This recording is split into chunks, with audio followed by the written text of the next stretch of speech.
Hello and welcome to Shaking and Sipping. This is the show where we shake up, or today stir, a cocktail or other mixed drink, have a sip, see how it is, talk about its history, look at some variants, etc. We're continuing our quest to work through the IBA's official list of cocktails to see how those stack up. We're in the second section. These are the contemporary classics, and this week's contemporary classic is the Moscow Mule. Now, the Moscow Mule is certainly a common drink. A couple years ago, obviously, it had a huge resurgence, and if you weren't living under a rock, you saw them everywhere. And certainly it's maintained its some popularity and has done for many decades, so certainly belongs on this contemporary classics list. I also think this one actually belongs in this period, unlike the last few that have been wildly older than they should be to be on this list. In this case, the Moscow Mule pretty clearly does go back to the early 1940s, although it is just a variant on a buck, which is a family of drinks that does go back to the 19th century, so you could just think of this as a sort of vodka buck. But as a named thing, the Moscow Mule, 1940s, great job. We'll do history pretty quickly on this one because it's not clear, but it's sort of a very narrow field. So we can go through sort of both stories together, and they're both sort of true, even if they aren't true. So in the late 1930s and early 1940s, important things were happening on both sides of the United States. There was a gentleman called John Martin, who was on the East Coast. He was the president or director of Hoiblein Spirits. They were an importer, distributor who ended up growing and eventually became a large part of what's now Diageo. But anyway, he had recently gotten an account to bring in Smirnoff vodka. And that was their big vodka division, was pure Smirnoff. And so he was looking for ways to sell more Smirnoff. At the same time, on the other coast, in LA, there was a restaurant called the Cock and Bull. Now, the Cock and Bull was owned by someone called Jack Morgan. And Jack Morgan was a fan of ginger beer. At the time, ginger beer apparently was not incredibly common in the United States. So he had a mind to launch his own version of ginger beer, which we still have today, as Cock and Bull is one of, if not the biggest nationwide brand of ginger beer. And so he was looking for ways to sell this. From here, the story diverges slightly. Story one, which is the way that Martin tells it, has both of them involved. So in this story, Martin and Morgan met at an hotel in New York, along with possibly some other people who Martin worked with and stuff, and they were sitting around having drinks and discussing their different products and their plans and their businesses. And at this meeting, they kind of just came up with this concoction. They said, hey, we should try some of your ginger beer in here, and let's add some vodka to it, and squeeze a lime in there, and super, right? And so from there, they sort of joined forces to make this drink a reality and make it big. The other slightly different story is that Wes Price was a bartender at Cock and Bull, and sometime in this same 1944-5 time period, he was trying to go through and empty out things that they had too much of at the Cock and Bull. And apparently the ginger beer hadn't been selling incredibly well, and they also had overpurchased on vodka. So he, possibly with the help of this other bartender who I couldn't confirm existed, or possibly just on his own, came up with this drink as a way to move through their stores of ginger beer and vodka. In either case, what's definitely true is that both the Cock and Bull restaurant and Martin on the East Coast pushed this drink hard. So it's definitely true that the Cock and Bull was famous for this drink, and it's definitely true that when Wes retired a few years later, people associated the drink with him, and he gave interviews complaining about the fact that he came up with the best drink ever and no one gave him a royalty for it.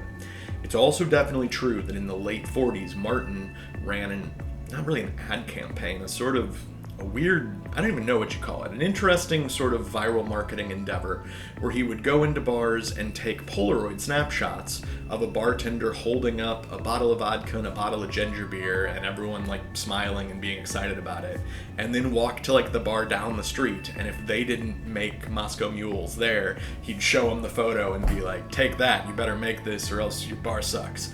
and then if he'd get him to make them, then he'd take a Polaroid of that guy and then take it to the next bar. I don't really understand this practice, but apparently it was very successful. So who am I to judge? Either way, what we can definitely say is both Martin and Morgan and or one of his staff were intricately involved in the creation, or at least the popularization of this drink, which, as I said, is basically just a type of vodka buck. So what is it? Well, we're gonna obviously make a few different versions here today. If you watch this channel, you know that I think vodka is kind of silly, so I'm not that excited about the straight Moscow Mule. Also, we made horses' necks just a few weeks ago, maybe a couple months ago now. I did not like them very much. And a horse's neck, if you don't recall, is basically whiskey and ginger ale as opposed to ginger beer. I did not like that. So why would I have brought out whiskey? Why would I be excited about a variant? That's because ginger beer changes everything. So ginger beer, if you haven't had it, is sort of like ginger ale, but much more ginger, much less sweet, if it's good. There are a lot of brands of ginger beer out there. Some of them national, some of them hyper-local. Some of them are good, many of them are not. So I'm not going to give specific recommendations here. I'll say I kind of like Q. That's a national brand that I kind of like. I know some bartenders and mixologists, though, who think Q tastes slightly weird and like it in some drinks but not others. So take that for what it will. But a lot of the ginger beers out there are not very strong at all. They taste like ginger ale with just 3% more ginger in it. Does not do it for me whatsoever. So I have made some ginger beer for us today. So I'll go ahead and cut in now some shots of our making the ginger beer. So if you'd like to follow along at home, it's a great idea. If not, like I said, there are some brands that are good, and in some cities, such as Seattle where I live, there are actually, I believe, 2 different local makers of ginger beer that are pretty good. So check around. Ginger beer basically has 3 different ways you can put it together. So most of the older and most traditional recipes use something called ginger beer plant, which, contrary to its name, is not a plant. It's something sort of like if you've ever made kombucha or seen kombucha made. You have a thing called a SCOBY, which stands for symbiotic colony of bacteria and yeast. I think I got that. And it's a similar sort of thing. It's this weird gelatinous creature, basically, and there's basically one strain of that's been handed down for hundreds of years. Almost all the strains in existence, I believe, go back to this one specific strain from Northern Europe, someplace, Germany maybe. That's one way of doing it. The way that almost any store brand does it is just like soda. It's forced carbonated, meaning you mix together your soda ingredients, you add water to fill it, and then they just shoot carbon dioxide under pressure into the can or the bottle or whatever. We went with the middle way here. So what you do is you mince up a whole bunch of ginger, about 260 to 280 grams worth of peeled ginger. Throw that in a pot. Add to that brown sugar. You're going to want about 150 to 170 grams of that, depending on taste. It can also vary whether you're using a lighter or a darker brown sugar, depending on the taste that you're looking for. You're going to add to that about 1 liter of water. And I'm someone who is a big proponent of just drinking tap water. I don't buy fancy water. But here, because we're going to ferment later, I would use either distilled water or some sort of spring water that has not been treated with chlorine or certain other things, because those could harm our yeasty friends a little later. So we're going to put that all into a pot, bring that to a boil, stir it fairly consistently, let it boil for just a couple minutes, if even that, just to make sure everything's fully dissolved, starts to thicken a little bit. We're just going until it starts to get a little bit syrupy. We've integrated everything pretty well. We're going to cut the heat. We're going to let that just steep in the pan for hour and a half, something like that, making sure that all that ginger that we can is dissolved into the water, right? Then we're going to go ahead and strain that off into ideally something like this, a plastic soda bottle, which for reasons we'll get to in a minute, though you could use other things as well.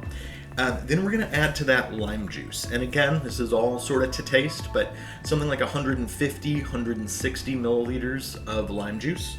Then you're going to fill that up with more of that water, the distilled or spring or otherwise not treated water. And when I say not treated, not bad water either. Don't just scoop water out of a puddle, but water that's unlikely to have any active chemical decontaminant agents in it. And you want to fill it a little bit less than I did. I was sort of looking at the camera screen absent-mindedly and didn't realize how full the funnel was getting. A little more headroom would have been good here, so I should have stopped about there or so on the bottle, but it's fine. Then you're going to bring that down in temperature. So throw that in the reefer or throw that in a bowl full of cold water or something. You want to get that down to 16 to 20 degrees Celsius. That's like, 60 to 70 degrees Fahrenheit, give or take a degree there, somewhere in that range. If it's too much hotter than that, depending on your yeast, you might just kill it.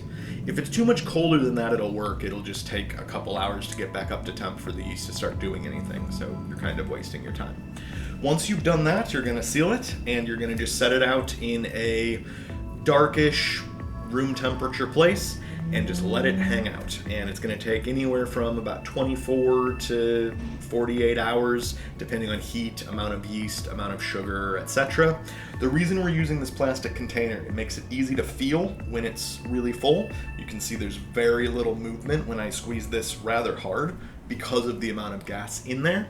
Also, a lot of glass bottles are not fermentation strength, so if you put it in just a random glass bottle and seal it up, and maybe you leave it for 3 days because you forgot or something, you could have a glass grenade, which is bad. So this is how I did it here. Different methods, again, there's a lot to play with here. If you make your own, you might actually want to let off some of the gas over time in order to let it ferment longer to develop a little bit of fermentation flavor without getting so much carbonation that it explodes. A lot of different variables you could play with here. This is going to be slightly alcoholic because it's fermented. However, amount of time we fermented it for, not substantial. So if this was approaching 1%, that would be high. So nothing really to worry about, just be aware of that. Final note on storage, as soon as it's done with however long you want it to ferment, that needs to get into somewhere cool, the refrigerator as soon as possible. That's gonna both basically stop or dramatically slow down the yeast from acting, as well as preserve and make it cold to use. Unlike a lot of things we make, where I point out certain syrups and things should be able to last for years, contrary to popular opinion, this is sort of not enough in any direction to last that long. It's not quite acidic enough, it's not alcoholic enough, and there's not enough sugar to really make it resistant to much of anything. So a few weeks, maybe a month at the most. I don't think it's going to stick around though if you make it. Okay, a lot of talk, apologize. We're going to get right into the drinks in 1 second. I have not made a batch of ginger beer for quite some time, so I just want to test what I've got here to see how this came out, just so I have an idea of A, how good it is, and B, if I'm going to need to add any sweetness element or anything into the drink. You'll also see there's definitely yeast flapping about in mine. There are ways to get rid of that. You can either sort of do like a racking process the way you would with like beer or champagne, or you could run it through like a sieve when you pour it. The sort of racking process sounds like too much of a pain in the butt for me to care about, and putting it through like a sieve when you pour it will lose a lot of carbonation because you'll activate the nucleation points right as you're pouring it. I don't care if there's a little bit of yeast in my drink, but if you do, there are ways around it.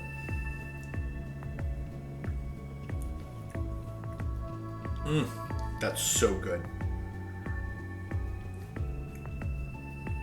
Intensely carbonated, hint of sweet right at the beginning, then so much lime. Like it's that feeling where your mouth is almost puckering, but like outwards, like almost pain of lime in my cheeks. And then this nice ginger just right in the back of my throat, carrying back. This is great. Love this. Now, it won't surprise any longtime viewers that I don't have any of those fancy copper Mule mugs. We're going to be using double old-fashioned glasses today. IBA recommends either the Mule mug or a rocks glass, which I've complained about their use of rocks before because it's very inconsistent. Sometimes they say double rocks when they mean double old-fashioned. Sometimes they say rocks when they mean, I don't know what they mean. I'm using a double old-fashioned, it's gonna work fine. Putting some ice into it here. Then we need some lime juice.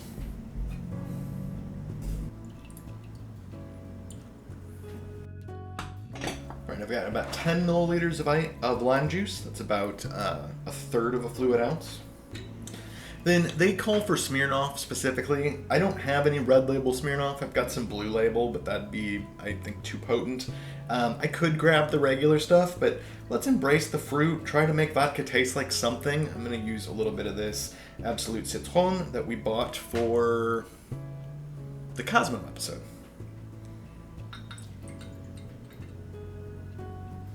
All right, there's 45 milliliters of our vodka, which should just be standard vodka, but I'm using Citron, which is lemon vodka, just for fun. And then finally, our ginger beer. We are looking for, you can see how incredibly effervescent and carbonated that is. Also an important reason I keep doing these insights, but also an important reason to keep this in the fridge for a while before you use it, especially if you left more headroom than me. During fermentation, you'll build up a ton of CO2 in that area that can't dissolve, but keeping it in the cold for a while, it will actually be able to work its way in, and now I'm just letting it out as I talk about it, but you'll end up with a better carbonation is my point. Anyway,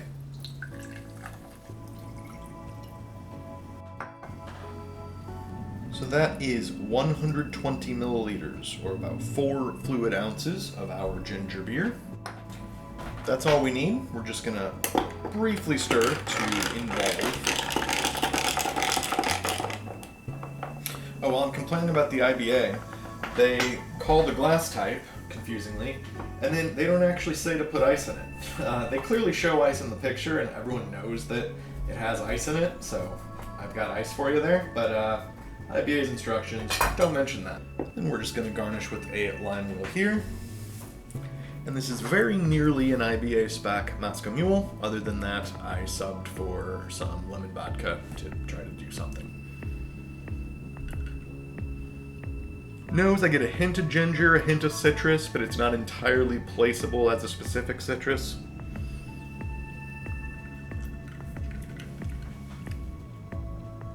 Yeah, it's fine. So up front, hint of sweetness. I know some folks like to add additional simple to this, which I checked in case mine was so dry that I needed it.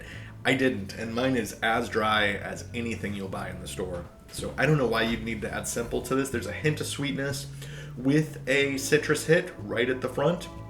As you roll back, I still get a little bit of that wide citrus thing that I got drinking it straight, but the additional dilution, vodka, lime juice, etc.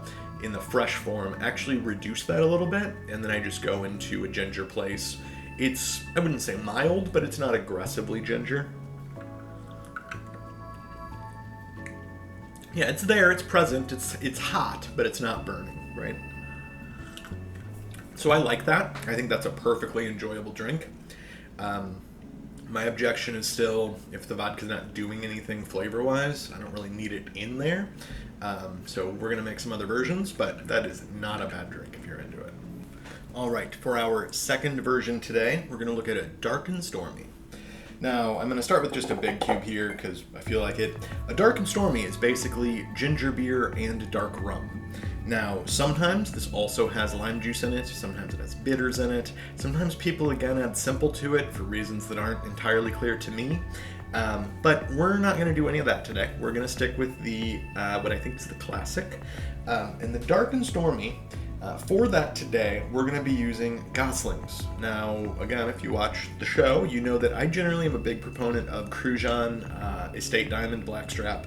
I think it's ridiculously cheap for the quality of it, and I think it's very solid as a black rum. Gosling's actually has a trademark on Dark and Stormy, and while they certainly wouldn't bring legal action against me on this show for happening to use something else in it, I don't think, they do when people have used the term in various ways to refer to other types of rum. So we'll go ahead and use the Goslings today. They claim that this recipe goes back to 1920s, 30s-ish, and that it was created with some connection to the Goslings family. The story's incredibly weak and unclear, so I don't know. But it's not a bad drink. So we're going to start off with about 60 milliliters. It's about 2 fluid ounces of Gosling's Black Seal Bermuda Black Rum. Absolutely, if you have some Crujan Estate Black Diamond around, I'm not going to tell if you won't. And to that, we're looking to add about 100 milliliters. So that right there is 60 milliliters. And that right there is about 40 milliliters. So that's, what would that be? Be 3 1/3 fluid ounces. All right, again, we'll just give that a brief stir to involve.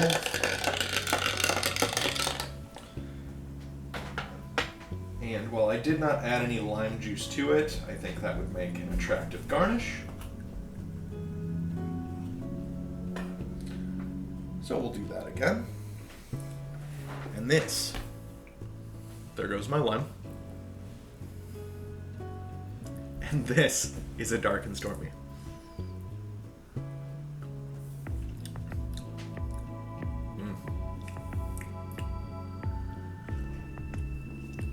So again, I've got a little bit of sweetened citrus front and center. It's not quite as sweet. Black rums are sweet, but they're sweet in a weird, spicy way that sort of pulls a little bit of the inherent sweetness out of the ginger beer, I think. Also, we don't have any citrus juice in this one to brighten it. Nevertheless, I don't think it's too dry at all. So we have this little bit of inherent sweetness right at the front, opens into, again, a little bit of a citrus place, which is all inherent to the ginger beer, at which point I start to get the ginger doing its sort of back of throat, very bottom of palate, slightly hot thing, while at the same time, sort of mid-palate on the tongue, I'm experiencing the sort of weird baking spice stroke brown sugar, molasses, burnt notes of the Gosling's Blackstrap, or Black Rum, or whatever they call it.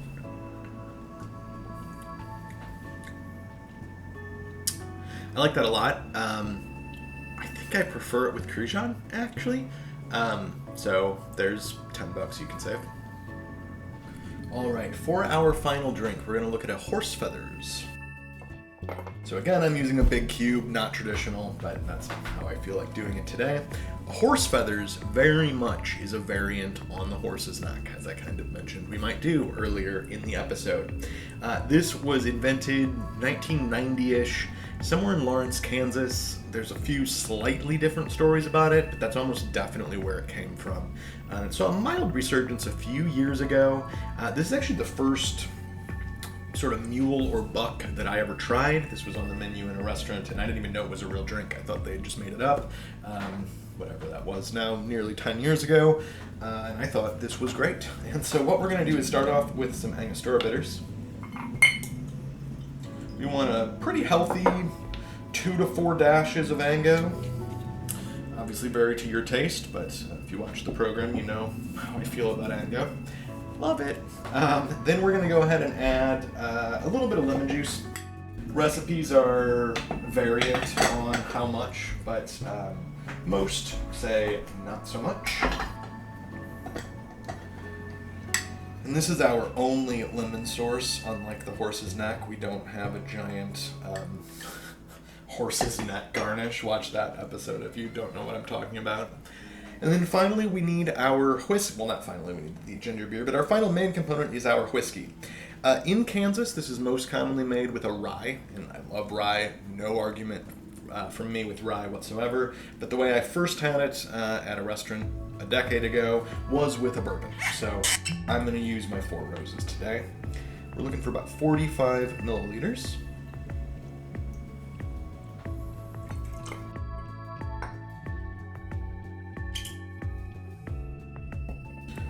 And then obviously, I don't even feel like I needed to mention it before, but if I were making this, I would not be measuring ginger beer. Ginger beer is absolutely something you can pour to sight. And if you were making this in a bar, in a repeatable environment, you'd know where your fill line is anyway. But to make sure we follow sort of the most traditional recipes, I will again use my jigger. That's 60 milliliters.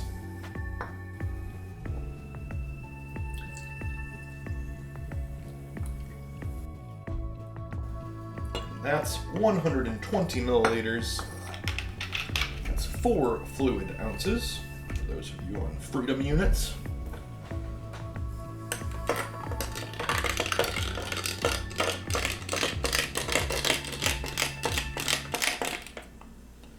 Give that a light stir. That was probably actually more stir than we needed. We do release a little bit of carbonation that way, but we're all gonna live.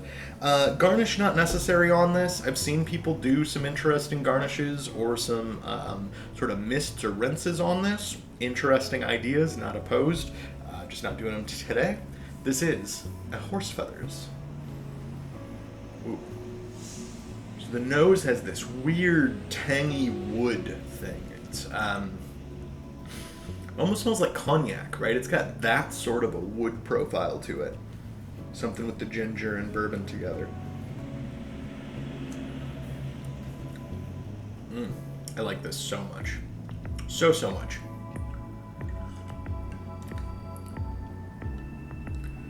So in front of my tongue, there's a little bit of effervescence. I get a little bit of the lemon right away, even though there isn't much in there. Immediately into sort of the middle of the ginger beer, some of that lime, some of that sugar, a little bit of ginger that immediately starts doing its ginger thing.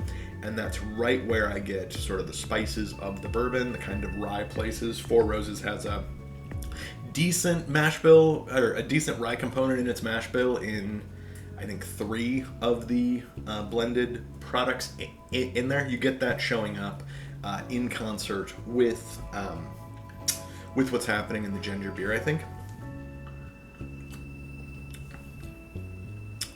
Yeah, it's sort of light and refreshing, and at the same time, sort of a dark whiskey place. This is so good. A horse's neck has just nothing on this whatsoever. This is somehow both dry and also inviting, light, summery, all at the same time. Well, thanks so much for coming along with us this week as we looked at the Moscow Mule and a number of other members of the Bucks family. While the Moscow Mule, isn't exactly to my taste in terms of being just a drink that's all vodka, it is not a bad drink at all. If you like ginger beer, or you somehow haven't tried ginger beer, definitely owe it to yourself to make some sort of a ginger beer drink. There are many to choose from.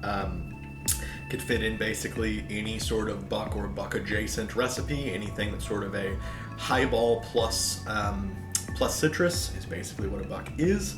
And ginger beer is a great choice in almost all of them. I've had various ginger beer drinks with tequila in them, with whiskeys in them, vodka, with rums. There's lots of options out there. It's just a fun place to play around a little bit.